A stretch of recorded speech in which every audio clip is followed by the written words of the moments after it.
L'action des collectivités locales est au cœur de notre quotidien. Mettre ses enfants à la crèche ou à l'école, se déplacer en voiture ou en transport collectif, utiliser des équipements culturels ou sportifs. Nous bénéficions chaque jour de services de proximité assurés par des collectivités territoriales. En 2017, en France, les administrations publiques locales ont ainsi engagé plus de 250 milliards d'euros de dépenses au titre de ces services. Elles représentent 20% de l'ensemble des dépenses publiques et une part prépondérante de l'investissement public.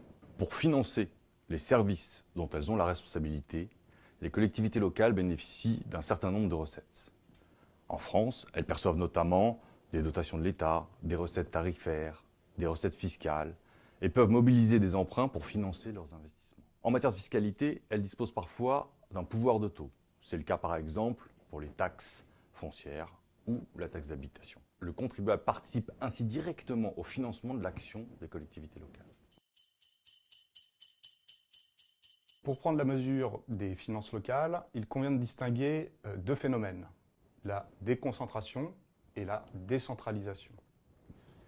On parle de déconcentration lorsque l'État intervient localement par l'intermédiaire de ses services déconcentrés. Ce phénomène ne doit pas être confondu avec la décentralisation.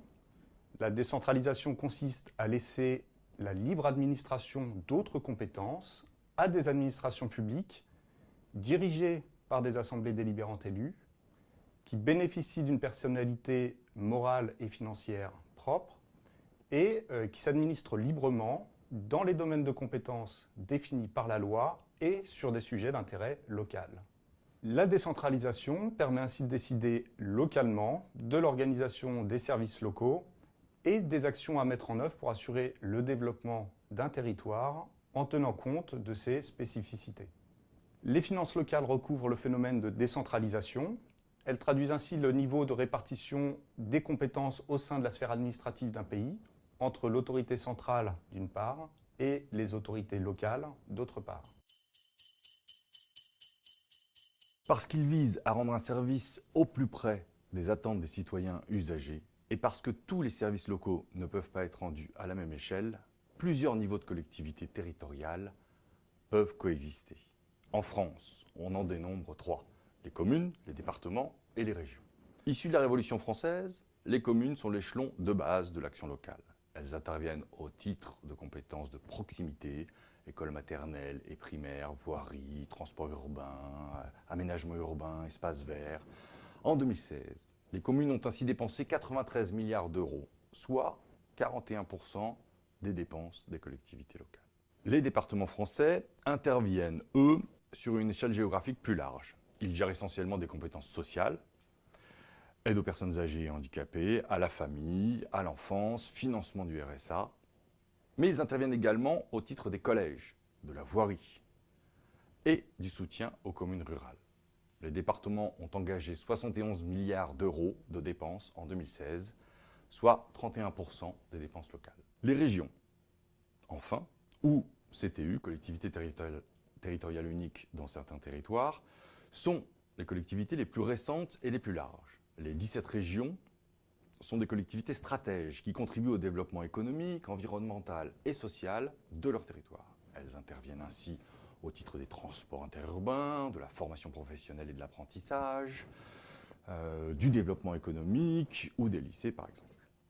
Avec un volume de 30 milliards d'euros, les dépenses des régions ont représenté 13% des dépenses locales en 2016. Pour trouver des échelles d'intervention optimales à mi-chemin entre la commune et le département, les communes se regroupent pour gérer en commun une ou plusieurs compétences. On parle alors d'intercommunalité. En France, il y a notamment 1263 intercommunalités à fiscalité propre. Elles ont engagé, en 2016, une dépense de près de 34 milliards d'euros, soit 15% de la dépense locale. Même s'il ne s'agit pas de collectivités locales stricto sensu, leur importance et leur développement nécessitent de les prendre en compte dans l'analyse des finances des collectivités locales. Premier enjeu, quel est le niveau de décentralisation optimal entre pouvoir central et les pouvoirs locaux? Quelles sont les prérogatives à attribuer aux collectivités territoriales? Et comment articuler les interventions entre les différents acteurs? D'autre part, une organisation uniforme sur tout le territoire national permettait de répondre efficacement à des enjeux par nature qui dépendent du contexte local.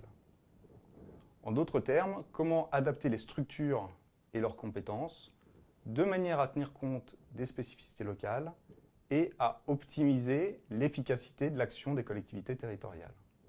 La mise en place en France des métropoles ou des collectivités territoriales uniques traduisent cette volonté de s'adapter aux spécificités des territoires. Deuxième enjeu, quel financement ?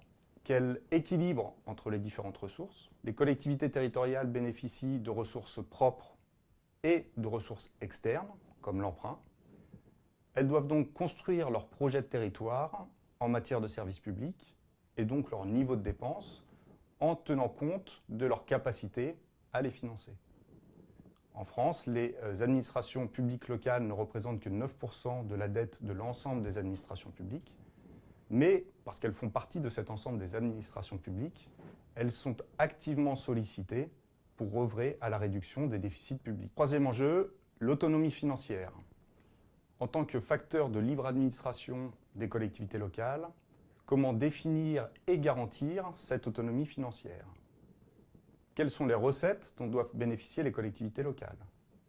Quelles sont les marges de manœuvre dont elles peuvent disposer sur ces recettes? Fiscalité locale spécifique, partage d'impôts nationaux, financement par des dotations en provenance de l'État, plusieurs modèles existent. Quatrième enjeu, comment concilier libre administration des collectivités territoriales et solidarité entre territoires? Puisque, au-delà de la volonté de permettre à chaque territoire d'assurer les conditions de son propre développement, il convient de corriger les inégalités de départ entre collectivités et de garantir une solidarité nationale. Différents mécanismes existent qui peuvent permettre d'assurer une répartition des ressources et des charges entre les territoires. Ces quatre grands enjeux s'accompagnent de l'impact de la révolution numérique. D'une part, le citoyen connecté et en réseau souhaite peser sur les décisions qui impactent son quotidien. Les exemples de budget participatif ou de campagne de crowdfunding montrent cette volonté du citoyen de s'investir grâce aux outils numériques. Mais la collectivité est elle-même acteur de la révolution numérique. On peut penser notamment à la digitalisation des procédures ou à l'ouverture des données. Au final, ces enjeux, dont les implications se recoupent très souvent, nécessitent d'être approfondis et suivis de près. C'est d'ailleurs l'un des objectifs de l'Observatoire des finances et de la gestion publique locale, qui est un outil de collecte, d'analyse et de partage sur les finances et la gestion publique locale.